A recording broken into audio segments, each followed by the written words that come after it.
The courage to speak. In a quiet classroom, a shy girl always sat in the back, hoping no one would notice her. That morning, the teacher walked up to her and said, "You will give the speech in the morning assembly today." Her heart pounded and fear ran through her mind. What if I forget my words or everyone laughs? After a few shaky breaths, she realized she had to be brave and stepped forward.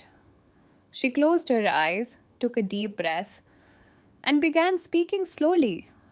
At first, her voice trembled, but little by little, she grew more confident. When she finished, the entire school clapped loudly, and the principal smiled. "We chose you today because yesterday we saw you helping a new student who was too shy to talk to anyone." True courage shows itself when you act kindly despite your fears.